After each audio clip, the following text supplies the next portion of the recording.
My name is Kaitlin McFadden. I teach clarinet and beginning saxophone at REW Music. What gets me excited about teaching is being able to come and spend 30 minutes with some of my favorite people in the world. I really feel a connection with my students, and I just really enjoy coming and spending time with them, getting to hear about their lives and telling them a little bit about mine, and of course, most importantly, doing music together. It's being able to play things that I enjoy, being able to play things that they enjoy, and learning and having fun all at the same time. So the first time I played clarinet, I was in 5th grade, and my school had a sort of exploring instruments class type thing. And I knew that I either was going to play the clarinet or the flute, because my aunts played the clarinet, my mom played the flute. I chose the clarinet because I didn't want to play the flute like my mom. I ended up falling in love with it. I would say in high school is really when I started to fall in love with the clarinet, and I realized, hey, I'm pretty good at this. I really think this is a fun thing to do.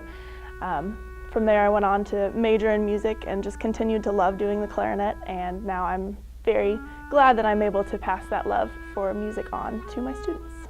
So my favorite clarinet teacher ended up being my clarinet teacher at university. I started taking lessons with her when I was in high school, which I think also helped foster my love of clarinet. The reason that I decided to go to the university that I chose was to continue studying with her. She was just such an amazing musician. She was an amazing woman.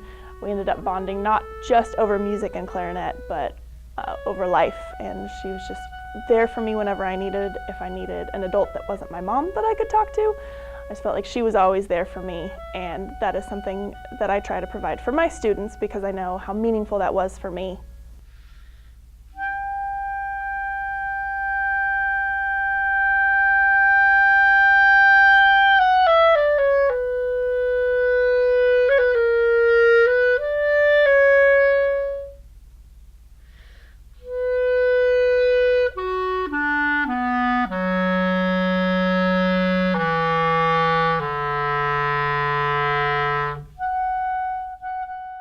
All right, so for the KMEA excerpt that I played today, I have a couple tips. The first tip, which is a good tip just generally for playing the clarinet, is get with the metronome. The passage that I played has a lot of 16th notes and 8th notes, and typically when students see that, they think, oh, that should be played fast. Except the metronome marking is at 52, so you really have to fight that urge to play those notes fast. So get with the metronome.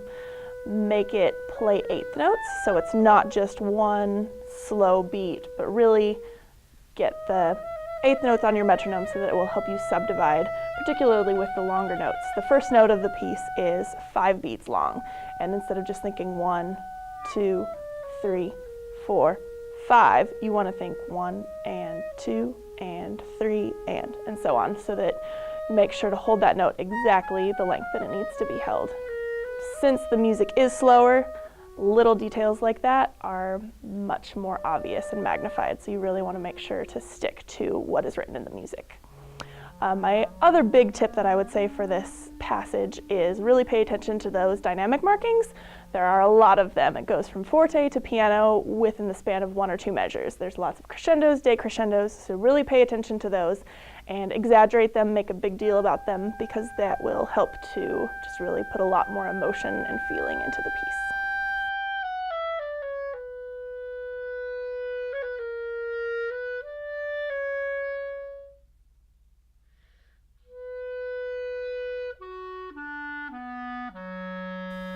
Again, my name is Kaitlin McFadden, and I look forward to seeing you at your first lesson.